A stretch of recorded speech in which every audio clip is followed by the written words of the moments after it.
Hey, what is up, me familia, all out there in EJOBN? This is your boy, your friendly neighborhood blurred, the fall of Marvel, and I am actually stepping in for the one Medusa. Maybe we have no eyes and ears with her right now, but we still thinking about you, girl. Either way, obviously on the show you can see the usual suspects along with myself. We got the homeboy Jensen. What's up, Jen? What's good with you, man? Can't complain, man. Can't complain. It's just another day down and a lot more days to go for 2021. Let's see how it goes, right? On me, on me. For sure, for sure. So, and also Toku Terry, man, how you doing? Hey, welcome back. Welcome back. It's good to be back. Nearly died a month ago. That was a cool event. Um, let me do my thing. Hey, Rangers, Riders, and magical girls of all kinds. Toku Terry's back once again. That's what I'm talking about. Like my man still got his energy, like with whatever, like just being on hiatus. But glad to have you back, man. Like the one and Glad to only be back. author on the podcast, man. Like got to keep you on. Got to keep you on. Sweet. So, we have a range of topics to discuss this evening. We're probably going to touch on a lot of DC stuff today because right now, as of this podcast, there's a lot of DC related news popping up everywhere. And of course, that also is going to include practically uh that should not be named, but we're gonna name him anyway, Zack Snyder. And that's gonna be at the tail end. But other than that, we got some anime stuff to talk about from Jensen and some again more DC stuff coming from Toku Terry. So it's basically going to be a DC centric show this evening. So without stalling anymore, let's almost forgot. We do have a little bit of gaming news because that's been one of the biggest stories I think what was it, like the past day or so as of this podcast. But the deal has been finalized between Microsoft and Bethesda, even though it's another parent company that no one really knows, but everybody just says Bethesda anyway. So they finalized the deal. I know they had a video package that they released once they uh, everything was kind of just all said and done, the ink dried on the contracts, all that stuff or whatever. And for those that's probably not in the know as far as Bethesda goes, they're responsible for some of the big titles like Doom, the ah, what is the what is the one, the Skyrim? It always escapes me because everybody only says Skyrim. What is the Elder Scrolls? I'm sorry. The Outer Worlds. Oh, Yeah, well that too. But the Elder Scrolls, Doom, the upcoming Death Loop, which is an interesting looking game, several other stuff, Fallout. It's they have a lot of big hitters under their belt. And it has been revealed today that the current slate of games will still come out as intended on various platforms. So Deathloop will still be on PS5 and so on and so forth. But any new projects after the already confirmed stuff will be Xbox and PC only. So, and that probably won't be for like another year and a half or so, because at this point, there's not really a whole lot new confirmed from the Xbox camp as of yet. So, I mean, I don't even know if they even have a official date for Halo Infinite yet, among other stuff. So besides that, it's pretty big news. It's been a really big thing. It's just in general because just going at the end of last generation, I mean, Microsoft basically had bought like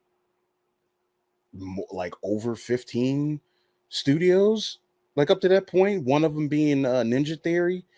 And again, that was probably like the biggest news, like probably more so than them even announcing the Series X consoles, really. So a lot of folks saying like all this stuff like you guys got, like we got to be seeing some pretty dope games yet or coming out, but then of course COVID happened, and that kind of threw a monkey wrench in a lot of shit. So it's interesting. It's very interesting to see where they go from here. But they have some like Microsoft has some pretty good heavy hitters backing them up in, I guess, the somewhat foreseeable future, because we have no idea what they have planned yet. So you By the guys, way, based on what with this situation here, like what do you guys take on the merger finally being complete and their hey, potential slate? Microsoft, if you're watching this podcast, I know you're probably not, but on the off chance you are, and you and Ninja Theory and Capcom have repeatedly said you want to do a DMC sequel, call me, email me, do something. I already have a script written. I got you, fam. I respect that. I respect that. I mean, personally, I really wouldn't care for a sequel for that, but I mean, look, if they wanted to, but more than likely they won't. But if the off chance they wanted to, it definitely would benefit for some very much tighter writing and narrative and whatnot, because that first game is as good as pretty good the mechanics and stuff was for that game. The script as a whole wasn't it. Like Yeah, like the main problem is the satire is somehow both too overblown and in your face and too laid back. Like, look, if you're going to do satire, look, if you're going to be this cheesy with satire, go full on They Live with it. Right. Yeah. Don't, And I think that was kind of like one of the things they were missing, because it's like the game itself had some good ideas that they implemented. And I like, will give Dante credit for every bad line he has. He has one or two, for every bad line he has at least two good ones. But the bad lines just stand out more. They do. They do. And it just, I don't know. It's like for everything that I guess people sort of complained about the original DMC series about being just over the top and cheesy, whatever. It's just like with this one, it's like the heart just wasn't there.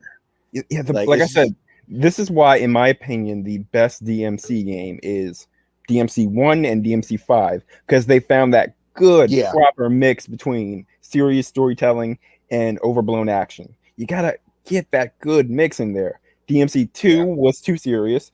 DMC 3, you can kind of brush DMC 3 off as, oh, he's a teenager in this one, so he's just arguably, you can. Like he's like 18 or 19, which I still consider a teenager, but it's like probably add like a 0 or so, because we don't know how old they really are, to be honest. Well, no, they say in DMC 3 that it's been 10 years since the death of their mother, and they were 8 when their mother died. So yeah, he's 18 or 19. So arguably they still kind of age like regular humans then. Yeah, up to a point. Yeah, I think it kind of works. I think it kind of works in Vampire Hunter D logic. Okay, where you age to a certain point and then just stop. But yeah, like DMC 1, in DMC 3 you can excuse the over the topness as Dante just testing his limits since he's a teenager and he's stupid. I got nothing for DMC 4. Don't look at me. I didn't write it. But anyway, I liked 4. I just think the problem with 4 is because the balance overall in the game just wasn't there. Like that was kind of what hurt it, because the entire game was essentially orchestrated to play with Nero. Yeah. Like, so when you try to play as Dante, it doesn't work as well. It didn't. And it was just like, it became more frustrating playing with Dante in that game. And it was just like, Like it's because it's like everything was built around the mechanics with Nero, because especially when you get to I don't know what part it is, but it's like the part where you have to like fight like the shark fin things Oh yeah, that. or whatever. Yeah, Man, that was the pain in the ass to not play when you're not yeah. playing with Nero. But anyway, so that's my first point, and my second point But about yeah, this merger is, as exciting as this makes it for new games, remember, people, monopolies are bad. All these big companies buying out littler companies. Like, don't think of it yeah. as a consumer. Don't stop thinking of it as a customer. Like, oh, we're going to get some great games out of this. Think of this in logical terms. Whenever a bunch of big companies buy out the smaller ones, the economy suffers and Mm-hmm. they get more power, so they can screw their workers over and their customers over. Because when you have a monopoly on things, who your customers no longer have a choice in the matter of who to go to. It's like, Mm-hmm. take my stuff or have nothing. Remember, people, monopolies are bad. They are. I mean, if there was no other indication, I mean, playing the tabletop game Monopoly lets you know exactly how that goes. So, just in general, when it comes to that, it does pull out a win for Microsoft as far as potential quality down the line. But again, that's something that we have to see in general and just kind of just sort of wait it out. And just besides that, it's just like it's one of those things that like we kind of have to wait to see out, because again, now that they're under Microsoft, they have a lot of really big titles under there. So we said before, Doom, Fallout, uh uh Elder Scrolls, Wolfenstein, and they still have a lot of other excuse me, we still have a lot of other stuff that's on the way, because we also got Ghostwire, which I don't know if that's going to wind up being a timed exclusive, because I know they had the new thing out saying that like, hey, the games still come out as intended, but like at a certain point or whatever, they'll just be mainly on Microsoft's end. So like as far as we know Ghostwire and Deathloop are going to be on PS5. We don't know if it's going to be permanent, but more than likely it won't be. It'll probably just be a timed exclusive until they wait until contracts expire or whatever, and then they'll make a Xbox/PC port of them. So that's kind of how I see it. But yeah, just I looking dig at it. some of the games that they had, like Also, what's the name of that one Microsoft? What's the name of that one Microsoft game that everybody was excited for, and I cannot remember the name of it now. Like everyone, uh, uh, I that's can't not remember. Halo. That's not Halo. Yeah, the one that's not Halo. uh, mm, I mean, the only other thing that I know, like, Also, is what is up with Halo? Because for something that's we supposed to be don't know. heavily story driven, the story just keeps jumping points and just dropping plot points. Like, hey, remember this plot point from the last game? Yeah, we're just going to ignore that and focus on this plot point. But this, Yeah, you were I don't building know. like It's I don't know. Like like, honestly, like I no couldn't tell offense to you. you Halo fans, but y'all gotta take the L on this one. Y'all gotta admit your series drops plot points like potatoes, like hot potatoes. Like, oop, nope, not that one. Um, given that I've heard the argument from some what is it, that some fans of the series that essentially in their eyes that the series hasn't been the same since Bungie stopped working on them. And I think the last one that Bungie worked on was 3. I may be wrong, because I'm not that well versed on the story and which one took place where, whatever, but I want to say it was Halo 3. But if I'm wrong, I'm wrong. But I know that in some folks' minds that follow the series, that the series hasn't been the same since Bungie stopped working on them. And they, of course, they've gone on to be independent and are doing really great with Destiny 2 right now. So hopefully they have a bit more going on. um after the fact. And I know since we're still on Yeah, okay. Well, gaming stuff in general, because I mean, just we'll just look at some of the games that's under Bethesda right now. So a lot of the big first person, like the old like arena stuff, like shooters and stuff, like Doom, Quake, Dishonored's another one. Mm-hmm. And like I said, I think I had already mentioned Wolfenstein earlier, and Fallout. Rage is another game series that's under them. uh they got Call of Cthulhu, that's under them. What else? Trying to see if there's anything else that's not. That seems to be it. Like it just seems to be just Elder Scrolls, Prey, Wolfenstein, Doom. Oh, Evil Within is another one, which is basically like the Matrix Horror Edition, but I ain't mad at it. Uh, see, Hexen, not really familiar with that, but I mean, and then like I said, Ghostwire and Ghostwire. Okay, Ghostwire will be on PC as well as PS5, so not entirely exclusive. But Mm-hmm. as far as console exclusives though, it'll be on PlayStation. I'm assuming the same case is going to be for Ghostwire, which equally looks like a very interesting new IP. So that I'm kind of looking forward to that.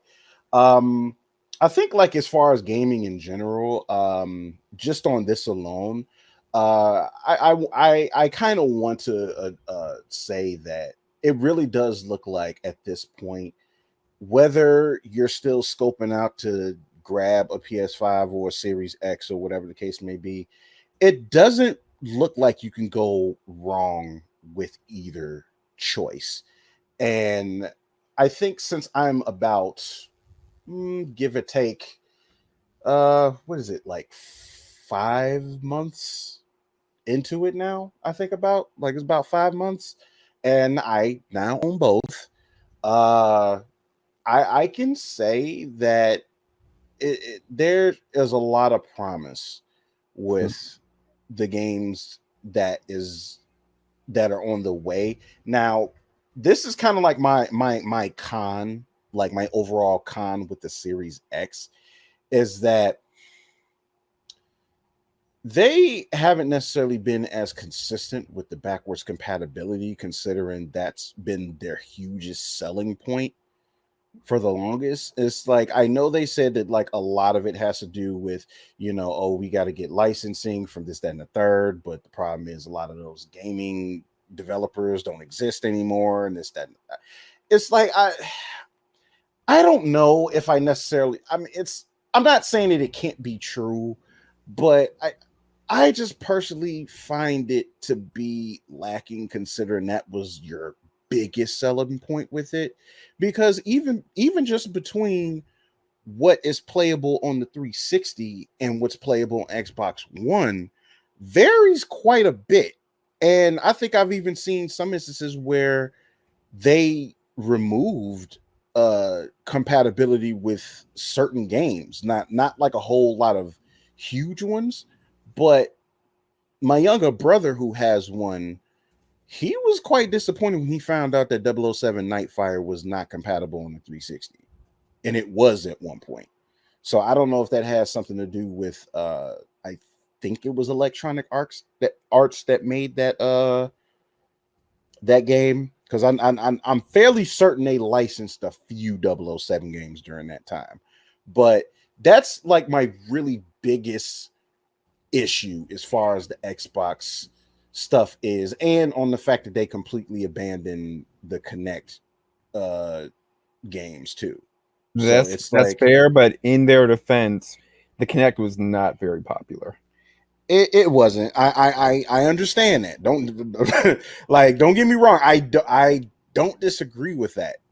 It's just that because I own some Connect games that were actually good, like it just kind of Yeah. feels like a punch in the gut, that the fact that they just like, yeah, well, these games are kind of useless now if you're not planning on keeping one. So, but and I mean, I guess in that defense, I could just keep my Xbox One X, but um, you know, it would have been nice to kind of been able to make the room for the new console. Right. So, because I mean, it's like, look, that's one of the pros with the PS5 is the fact that just about all except for 10 games on a PS4 work on the PS5.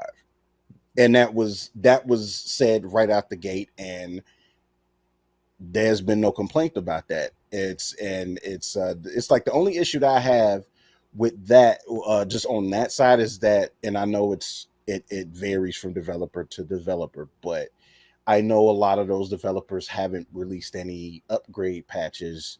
Not necessarily like the upgrade like some like the newer games have, but just so like the game can take advantage of the hardware on the PS5, like with some other games. But I mean, I can understand. So that's not like the hugest gripe with me. It's just like I have a bigger gripe with the Xbox with the backwards compatibility thing. But it's like, again, I know it's business. It's their whole thing. It's just that, it's not really much you could do as far as that goes.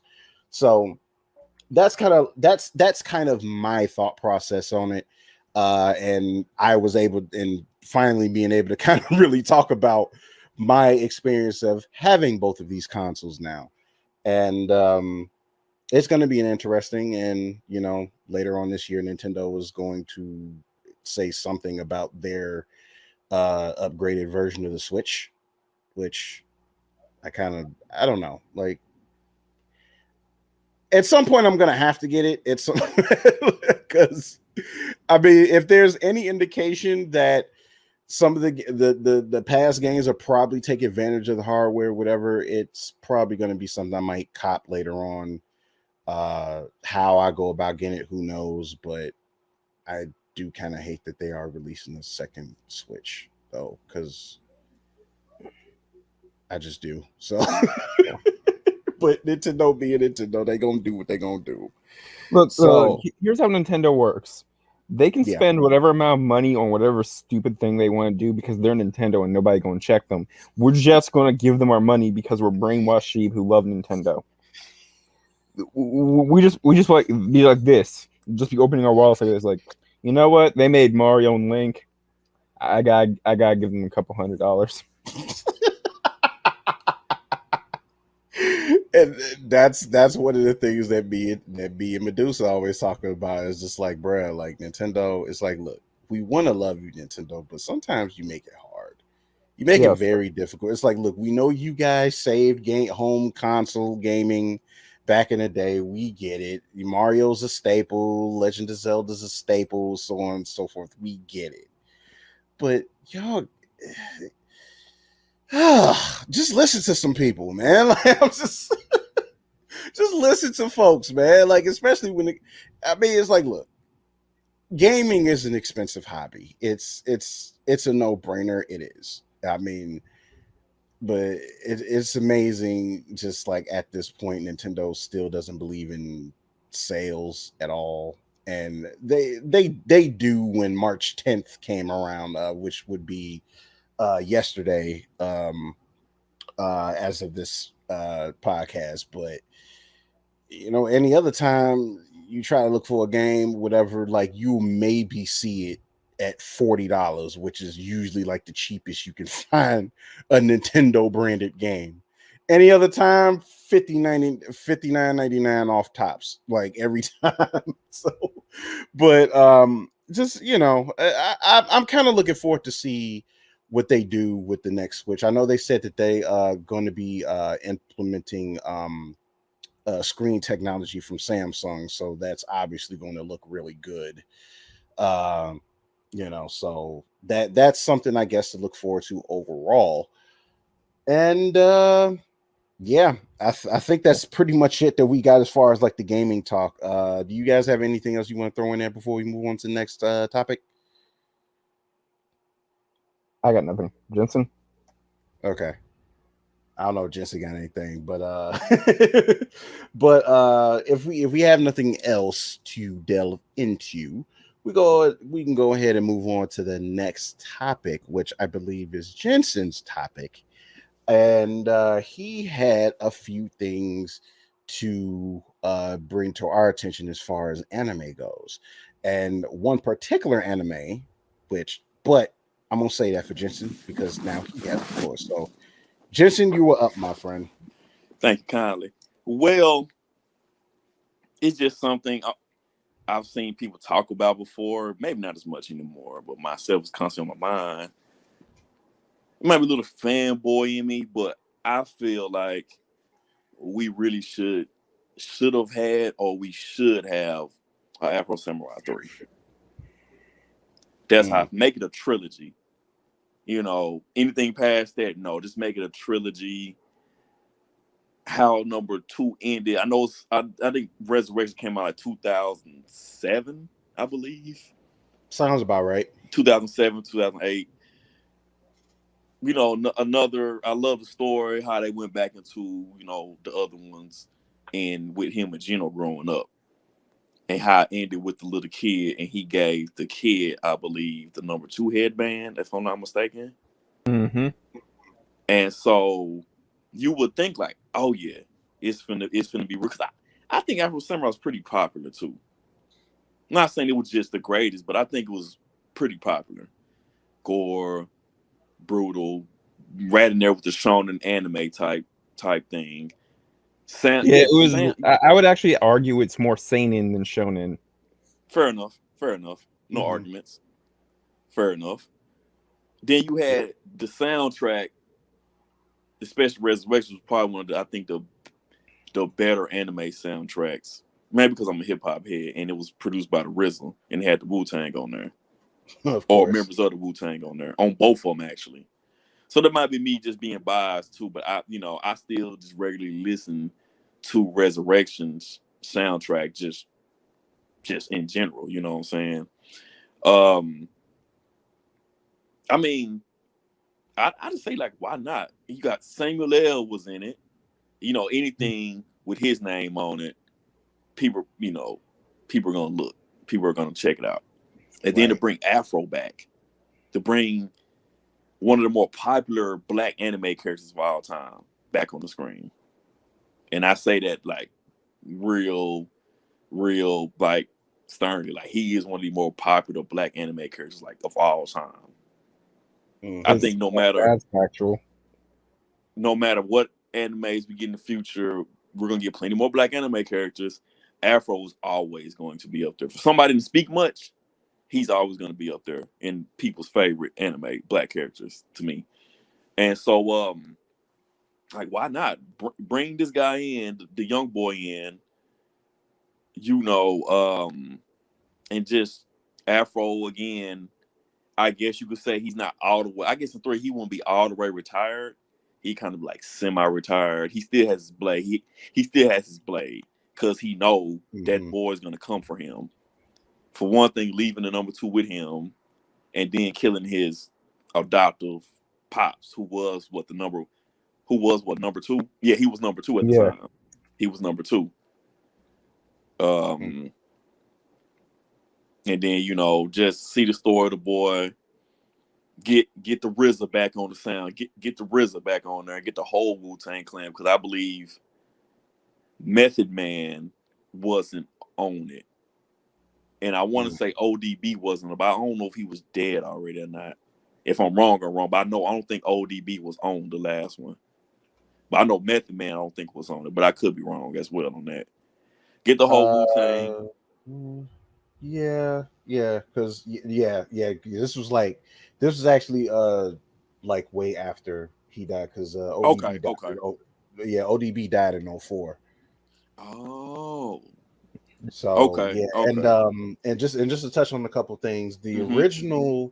uh the original Afro Samurai miniseries was '07 and Okay. Resurrection was '09, and they do consider the demographic to be seinen. So it is officially a seinen series. All right. Good looks on that. So but yeah, I mean, like, especially during that time too, because like I think we had This was like a few years after Samurai Champloo, which is another anime great, obviously. And like it had that vibe, but it actually featured a black character in the lead, and it was a fairly popular series, especially at that time, because obviously, Sam Jackson. I mean, And then anime was really catching its wave over here at the time. Yeah, right. it was having the second big resurgence. Yeah, Like, it was catching. I think Naruto was just kind of debuted. Bleach was going on. Yeah. Yeah, Then you can really break down anime in America into four stages if you count the early '60s with Astro Boy and Speed Racer. You can break down anime's influence in America into four stages: the Astro Boy, the early '60s, the late '80s, early '90s, Yeah. the late '90s, early 2000s, and then the current era, which is from the late 2000s till now. Yeah. Yeah. Or as I'd agree with that. I would agree or with as that I one. call it, the broadcast era, the Toonami era, the Funimation era, and the streaming era. Yeah. Streaming there, I like that. I like that. I mean, yeah, because I mean that's basically like 99.9% of how we all get our anime now. Because like all the streaming platforms that we started off so small are like huge now. Like I still fairly remember when Crunchyroll was just like this, small hub of like putting licensed anime out there before it was like a legit company, and look where it is now. Like they're actually like, producing like anime right off the service now. And it's amazing to kind of see where it's gone since then. Now I do want to touch on something, and I kind of noticed it. Now, Jensen, you were saying how Afro, as far as black characters, is that he's pretty much like among the top tier as far as black anime characters. And I did catch that Toku had something to say about that. So Toku, elaborate, please.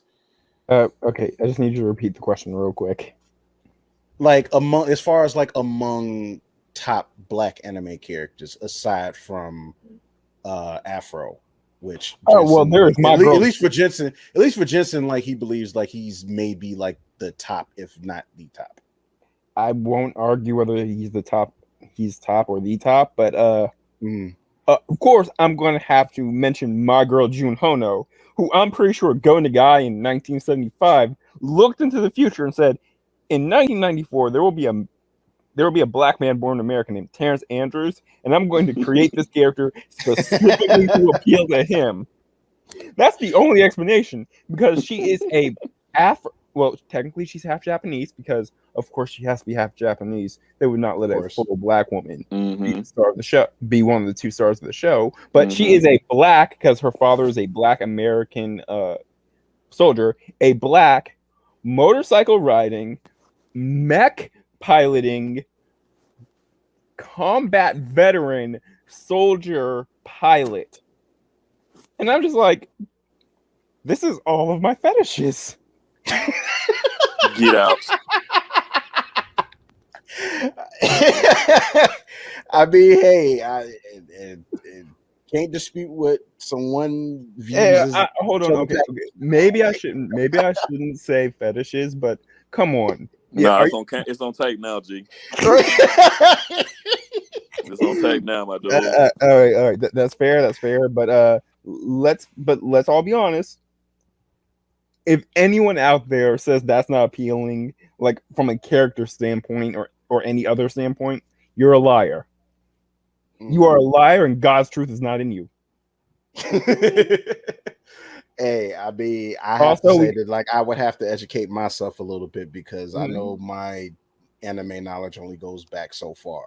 Plus they like I'm still discovering anime from like the mid to late 90s that I had never seen before. Like I think a couple of months ago I watched Project Echo for the first time, and I've never seen it before then. And like I didn't realize how absurd this the anime was gonna be when I watched Yeah. it, but it just has like all of like the, it's like when you Yeah. watch an anime from the 80s, you can feel every ounce of it, and it was a Oh yeah, you very can feel 80s the anime. eight. Oh my god, I was So going to say. See, I was going to wait for my turn to say that about 70s anime since I've been watching a lot of Tatsunoko lately, and it is just the like. For those of you who don't know, Tatsunoko are the people who made Science Ninja Team Gatchaman, which some of Mhm. you older people might know as Battle of the Planets, but that translation lied to you. Everything about that translation was a lie. They also made Neo Human Cash Earn, which is amazing. You guys should totally watch it. It is the greatest anti-war anime I've ever seen in my life.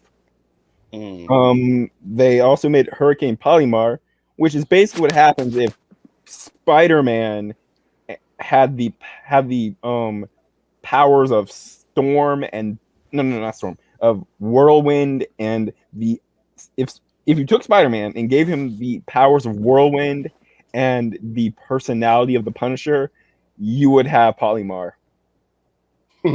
So many dead bodies.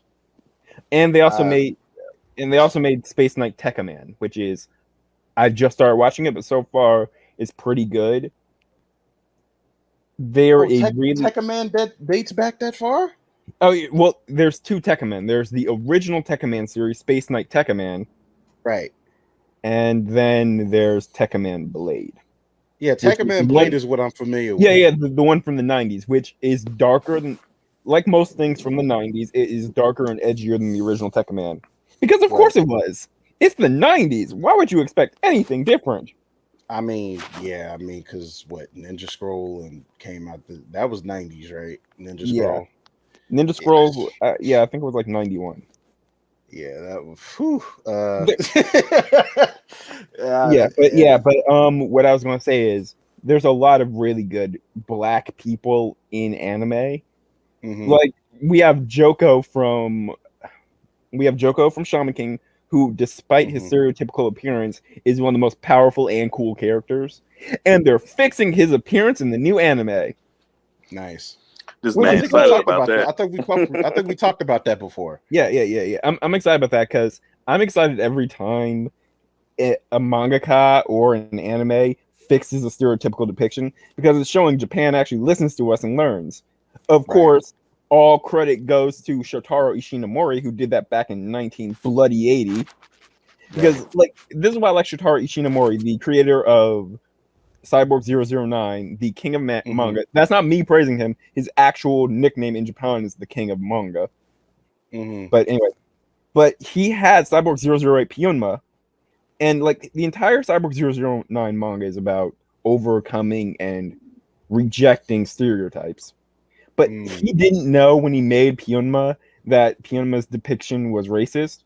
So in sometime in the late 70s, because remember Legend of Super Galaxy came out in 1980 and it's an animated Mm. movie, so they had to be working on that for a long time. So Right. sometime in the late 70s, apparently one of his American friends, we don't know the name of this American friend because Shotaro Ishinomori didn't say their name, but he said, one of my American friends took me aside and was like, and said, this depiction is very problematic and blacks in America do not like this. And Piano was like, I'm sorry, Piano. And Shotaro Ishinomori was like, oh, I'm sorry, I had no idea. Let me fix Right. it. And then he fixed it. And then for the last few years, he's just him. Well, he died in 1999, but him and Oh. his Okay. company have continued to fix it. Like those of you who watched Tsunami back in 2001 probably saw Cyborg 009, the Cyborg Mm. Soldier in 2001. So you know that Briefly. yeah. So if you remember in 2001, they gave him the white hair and the white-haired Cisco look, so he looked a little bit cooler. Look, Cisco couldn't. Cisco couldn't pull Wow. off. What? Cisco No, couldn't. because it's like, look, we all know what was going on in 2000, 2001. So Right. it's Hmm. Hmm. I mean, am I wrong though? Not at all. Not at all. Yeah. But anyway, but Pyonema is also one of my favorite black characters because he's like Black Aquaman. If Aquaman could explode you with his mind. Right. And That's plus, overall cool though. yeah. Plus, he actually is a really cool character, and I love whenever they explore his backstory as a former guerrilla fighter who now has to struggle with the realization that the rebellion he fought for has become the new dictators. Okay. Yeah, it's a good storyline. I love it, and all of you guys should watch that storyline when you get a chance. For sure. Like I still need to hit you up to get some backs, just to get a backlog done, just so I can have some stuff to research. Now, just Yeah, really quick before and we transition to the next topic, I do want to give a shout out, really quick, to like, 'cause since we're talking about black anime characters, I don't know the name of the. I know like folks probably looking at them sideways because they're trying to figure out when the next continuation is going to be. But I do have to give a shout out to the creator of Hunter x Hunter for I can't remember young black girl that's in there. Canary. Canary, thank you. I have to shout them out for that, because that I have to say that as far as first introductions and them kind of getting the aesthetic on point with her design, it's like I have to tip my hat off to them Oh for yeah. that. Like I absolutely do. So that's just something I wanted to bring up before we transition. Um, so again, we go back to Jensen, because Jensen had something else to bring up to our attention, and I suppose this is where the DC section of the podcast begins, ladies and gentlemen. So, Jensen, you had something to tell us as far as like something you came across in DC. So, what's happening? What's happening, fam? Well, now, as you know, they just had the future. I think it was future event in DC. Yeah, The art they just had. Sometimes I say future state, but it's future event. I don't know why I keep saying future state, but it's event. They just had that. We saw different takes. We saw Tim yeah, Fox Batman, Jonathan Kent Superman, a new Amazon that just appeared. Wonder, I can't pronounce her name, but she took over the yeah. man of She's Wonder Brazilian, Woman. right? She's something. I believe she's Brazilian, but I mean that's neither here nor there. Go ahead. Oh no, that's facts. That's facts. Then we had Lantern Joy, part of the Justice League. And then she met Hal Jordan for the first time. She hemmed him up pretty bad. Mm. Well, not saying she's like kind of jacked him up by his shirt or suit. Was like, how's Lantern Corridor got to this level when you ain't been around? Which leads into the new Lantern arc that's starting like April, I believe. Mm-hmm. Mm-hmm. We saw Batman at his lowest because most of his money is gone. Lucius has, after the whole Joker War incident, Lucius has Wayne money now. So Lucius is like one of the richest people in Gotham now. And who has Grifter as a bodyguard, ironically? Yeah. I've actually been hearing that they've been trying to start utilizing Wildstorm characters more. Yeah. Mm-hmm. They're starting to utilize like the Wildstorm characters and stuff like that again. Yeah, Grifter is there, I should say. He's there, but he's not there in the head. It's interesting because like I always thought like Grifter's design was like the coolest thing ever from the 90s. That mask is amazing. I just love how the mask fits on his face. Right. That's why I was like surprised like when I saw him like when they did Flashpoint back in the day. I was surprised to see him in that. And it was like, I mean, again, it's like because like I was fairly familiar with the Wildstorm and the Wildcat series and stuff, or whatever, and I just remember Grifter, and I'm thinking like, whoa, wait, he's in Flashpoint? Like, what is going on? So it's like obviously they was like one of the companies that had a relationship with DC at the time. Obviously, at that time I didn't know, but Milestone and Wildstorm are officially owned by DC, but with Milestone they do this weird thing where the Milestone characters exist in the Dakotaverse, but occasionally, whenever DC wants to or just wants to flex their nuts, they'll put a bunch of Milestone characters in the DC universe. Like, yeah, we can still legally do this. which is Right. why it took so long for the Milestone characters to get their stuff back, because they kept going to court over that. Which I think is kind of nuts. I think that's why like it always seems to be really bittersweet whenever we do see Dakotaverse characters kind of pop up in DC a little bit, because like it always just because like again, a lot of people know about some of the characters mainly from The well, not Static TV everybody, show. but we know, right, the Static show.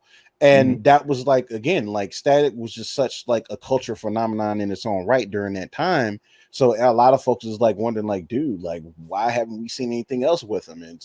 This is the reason why, Yeah, because it's it's always been like this different this wedge thing going on between DC and Milestone. yeah, And and the main problem is Dwayne McDuffie died, because Dwayne McDuffie right, was basically the bridge. He was able to find compromises that would keep DC happy and keep Milestone happy.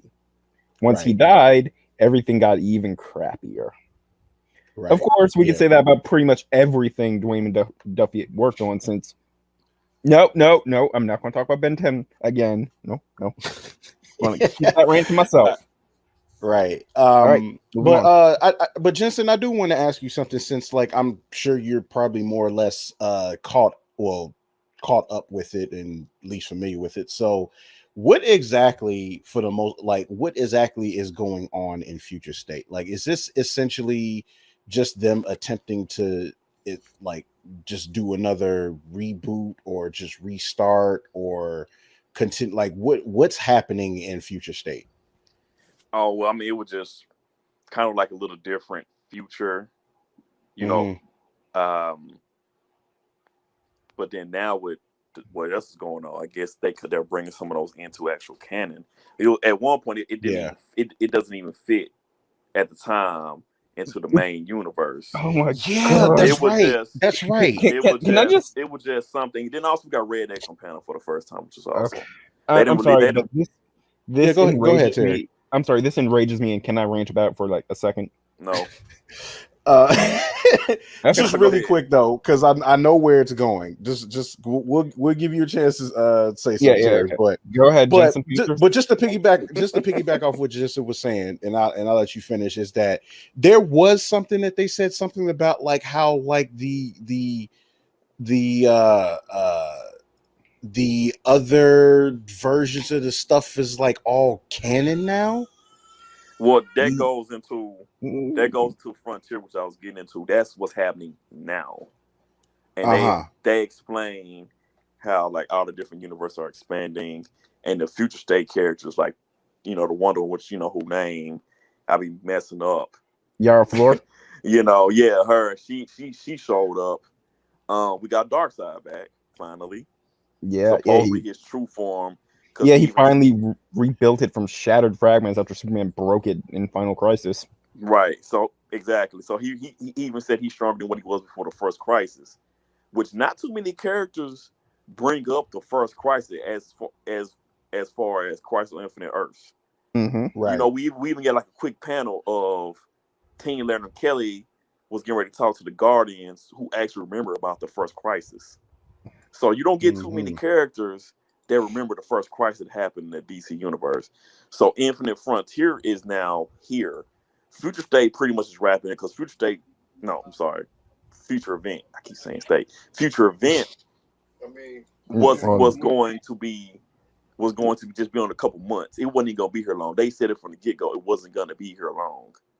So it's really Future State essentially is set event up to just to be a and it's event. precursor. Is it event?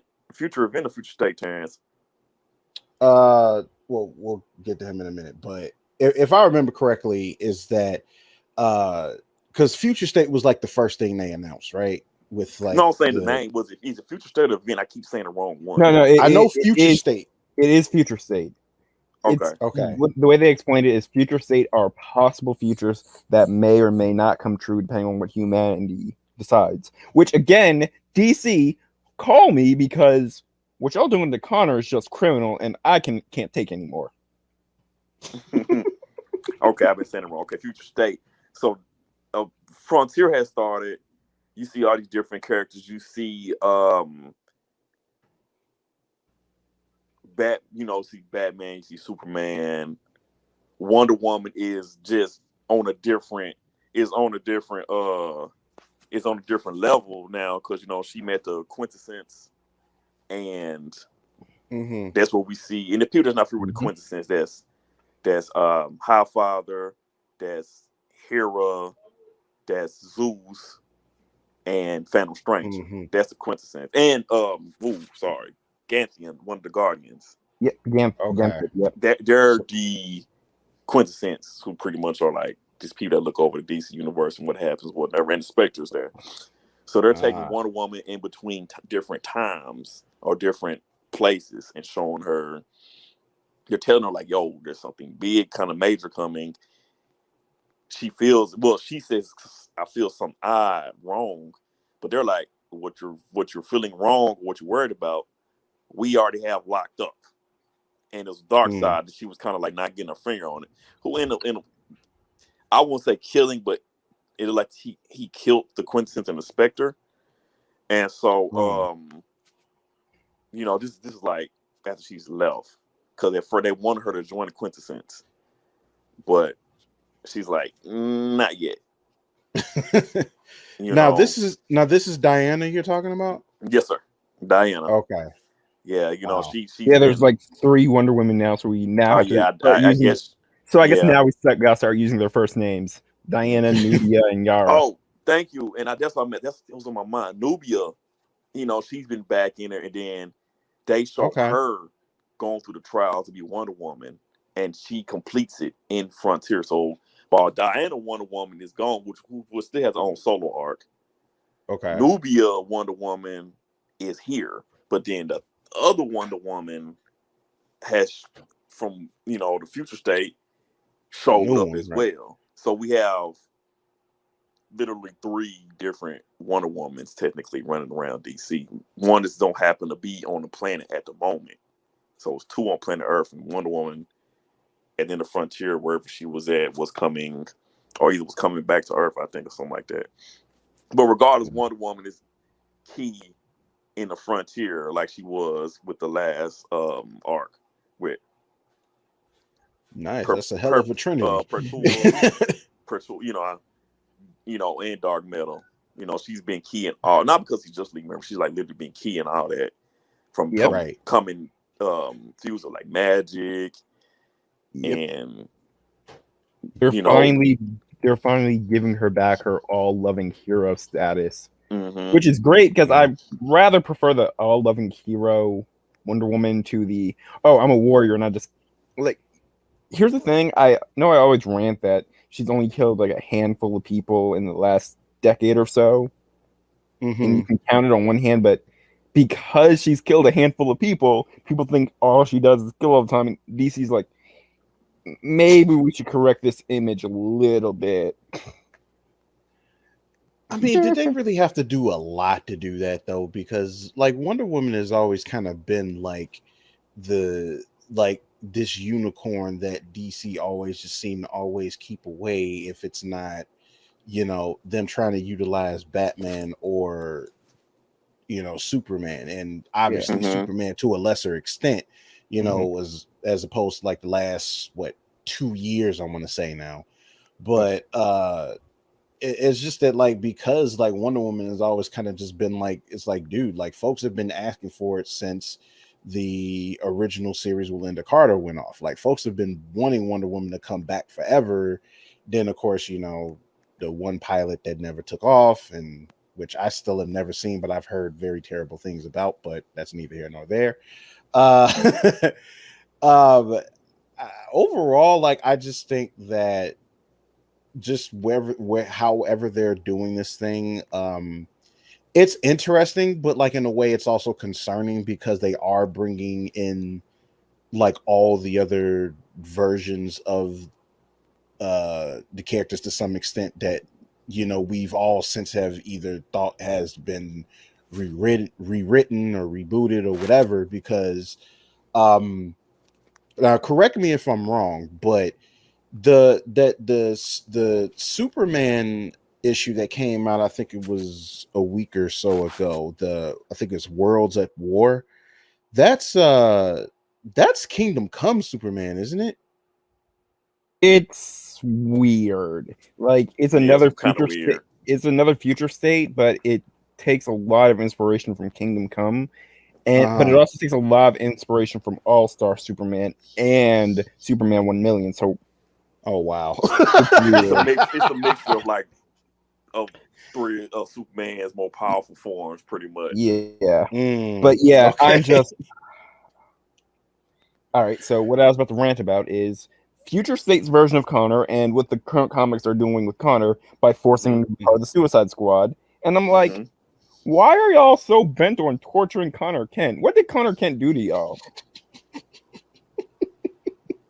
I'm guessing I'm guessing at this point he's like the Superman equivalent to Jason Todd. At this point, he might as well be because all they do is torture him.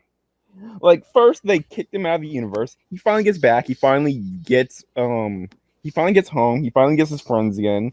He's finally like, he finally gets back to the Kents who remember him, which puts them one up on Superman, who somehow, despite having all of his post-crisis memories and remembering the freaking Imperiex War, doesn't remember Connor.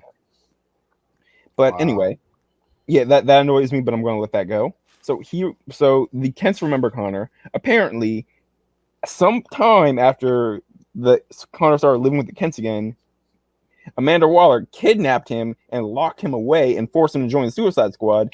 And Clark has not found out about this yet. No one's mentioned it. And if Future States believe his future is for him to be once again thrown into another universe, Earth 3 this time, so he can become the Superman of Earth 3. For no other reason than someone thought this would be cool. And I'm just sitting here like, this isn't cool. Connor doesn't deserve this. Like, all Connor wants to do is find a place to be himself, and y'all just keep forcing him into evil situations. That's crazy. That's actually really crazy. So, but I know for me personally, as far as the current future state and the Infinite Infinite Frontier, you said it was, Jensen?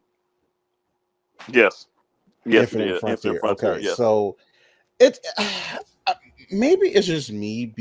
Maybe I'm just kind of at that point when it comes to, I guess, comic book stories in general, to where it's like whenever like they start doing events that essentially their version of a convergence or something like that or whatever, it's like maybe it's just like me, like that I'm just kind of fatigued with the whole like just the whole potential of rebooting the entire universe just to kind of get a clean slate, only for them to do it again, because this is maybe what the fourth or fifth time they've attempted to do something like this or whatever in the past 10 years, roughly. Okay, let's see. Hold on. Flashpoint was a reboot, so yeah. Right. Then technically Rebirth was a partial unreboot. Right. Well, Convergence wasn't a reboot or anything. It was just a weird event. Right. So yeah, so there's Flashpoint, then there's Rebirth, and then there's Doomsday Clock, which is continuing the unreboot. Like it's not even a full reboot or unreboot. It's just like a slow process to undoing all the other reboots for the last 10 years. Like after Flashpoint, Flashpoint happened and the New 52 happened, and apparently everyone just hated the New 52. So I remember vividly. I remember that vividly. So they spent the last 7 or so years just trying to subtly unreboot everything. Personally, I thought they should have just finished that Rebirth when they put all the post-crisis stuff back. But someone at DC took a shot of vodka and said, "Screw it, let's just undo all the crises." Yeah, and that's the problem. It gets confusing. That's why some people don't like DC Comics, because it gets so confusing. Yeah. No. And the thing is, Marvel did the same thing. Like they just had all their stuff from the 60s till now canon, until Secret Wars, which was like their version of Crisis on Infinite Earths, Well, yeah, where they because I undid a think bunch this of was stuff. like their third. Like I think the most recent one they did was like their third Secret Wars.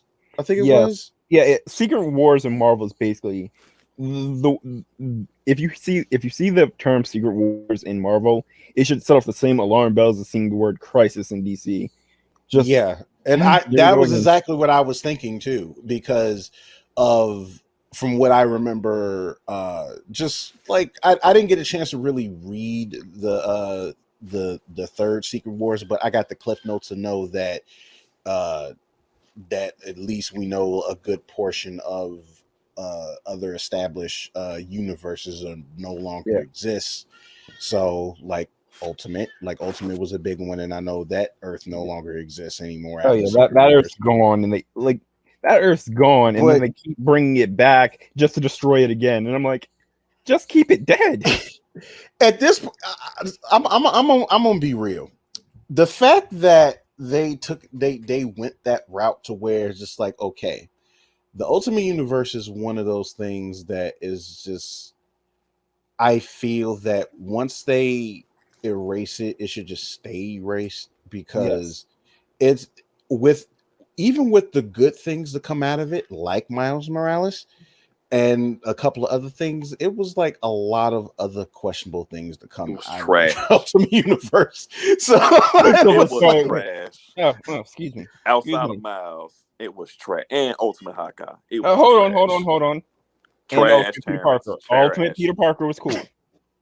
You can't be dissing Ultimate Peter. Pete was cool. Ultimate Pete was cool. I didn't have an Yeah. issue with him. Ultimate Nah. Peter Parker, Ultimate Hawkeye, and Miles Morales are the only good things about the Ultimate Universe. Everything else, I was like, when Ultimatum came and killed most of them in a flood, I was like, you know, I'm supposed to be feeling sorry for them, but I kind of I was hella surprised that they went there with that. I'm like, dude, like y'all literally murdered more than half the Marvel roster with this event. Like literally. Like I'm dude, that, and then like Wasp getting cannibalized by Blob, and it was just like, and then Giant. Oh my god! See, here's the problem with the Ultimate Universe. The Ultimate Universe took all the flaws of the mainstream people and just turned exaggerated them bitches up to 11. Like exactly. Like, hold on, let's compare. 616 Hank Pym, a bipolar man who once accidentally hit his wife because he didn't know she was behind him while he was freaking out in the middle of a breakdown. Okay. Felt intense guilt about it. Has tried to make up for it for years, even though people keep bringing it up. Yeah. Created Ultron, feels personally responsible for every person Ultron kills, Mm-hmm. and has a lot of identity issues, often switching between personalities and costumed identities as he goes along. Ultimate Hank Pym, a heartless wife beater who does it on purpose, a psychopath, and let's not forget, a casual murderer. Yeah, because like Blob wasn't the first person he killed, nor was he the last. Or actually, you know what? I think that's one of the reasons why I just had a hard time getting into the Ultimates, just on the strength that these were sort of unlikable versions of the characters that I've gotten to know. Yeah, maybe outside of Hawkeye, because I think like Hawkeye was like the only one that I was actually fairly okay with. But it was like Hawkeye everyone else was like kind of like, yeah. Ironically, Hawkeye kind of works darker and edgier. He does. I think for him it did, and like in that context, the way they did it, I thought it did work. Yeah. So, but everyone else is like, yeah. Like, hold on, who was at Ultimate Universe? I just have a question for you. Like Marvel, I have a question for you. I know you probably have this question a lot, but I got to know from my own personal curiosity. Who the hell thought it was a good idea to have Scarlet Witch and Quicksilver being a creepy incest relationship? And why didn't you fire them? I was hoping you wouldn't have brought that up, dude. Like, and why didn't you fire them? Like, You should have fired them at the meeting. That comic should never have saw print. I was hoping that you would not have brought that up. It had to be brought up, or someone in the comics was like, "Hey, you guys forgot to mention this from the Ultimate Universe." We had to address the elephant. I bit the bullet on that. I mean, if we dipped into that, we kind of had to.